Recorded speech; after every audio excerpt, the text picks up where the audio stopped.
Hello class, and welcome to Haunting Tactics 101. My name is Toby, and I'll be your guest lecturer today.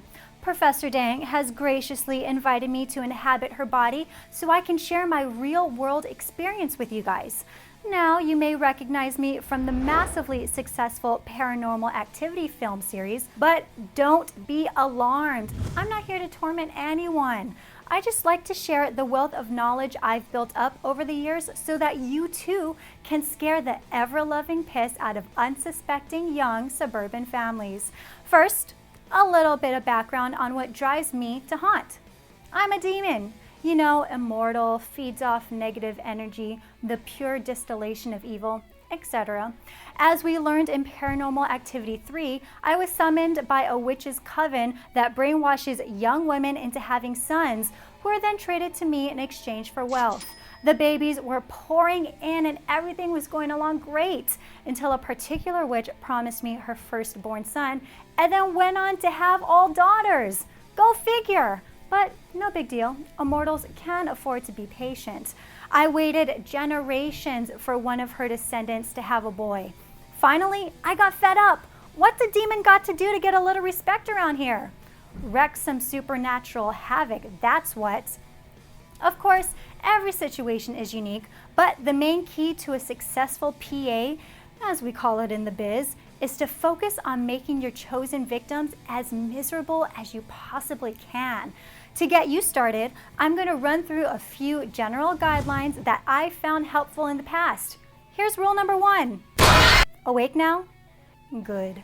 Rule number 2. Kids are gravy. They're vulnerable, they're trusting, and they have no idea that playing hide and seek with an ancient incorporeal shadow man might be a bad idea.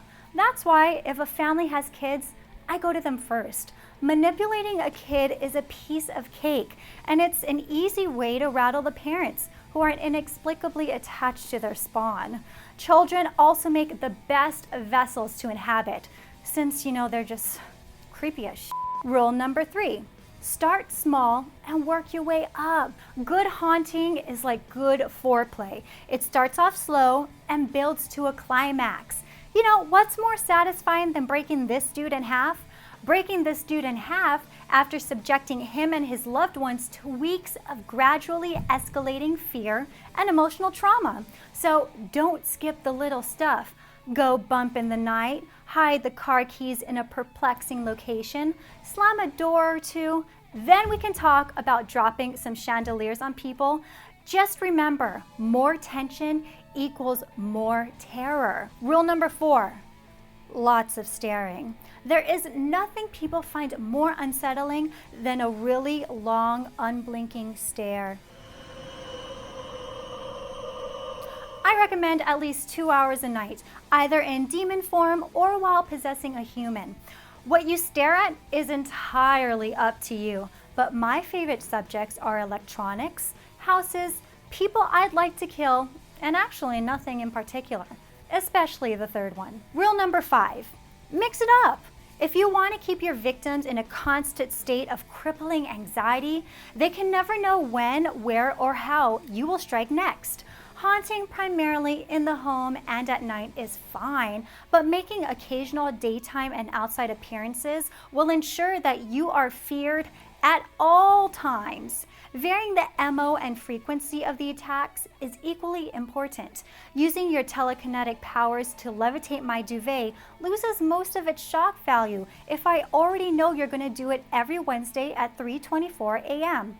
Try to always bring something new and just a little bit more alpha to the table, and you'll never lose the element of surprise. Rule number 6, notwithstanding, dragging people down hallways never gets old.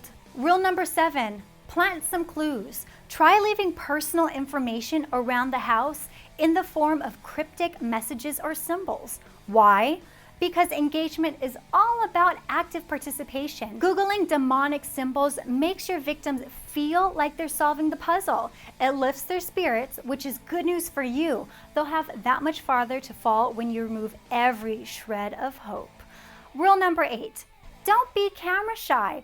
This is a common rookie mistake. Once your hosts detect the spiritual disturbance in their home, they'll inevitably want to capture some video proof.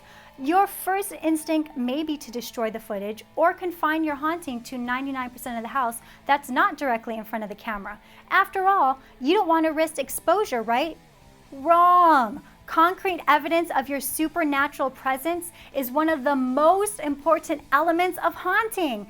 It's what convinces people they're truly being tormented by the forces of evil and not just experiencing a rare ambient side effect. And lastly, rule number 9 is simple. When you're finished, don't forget to clean up your mess.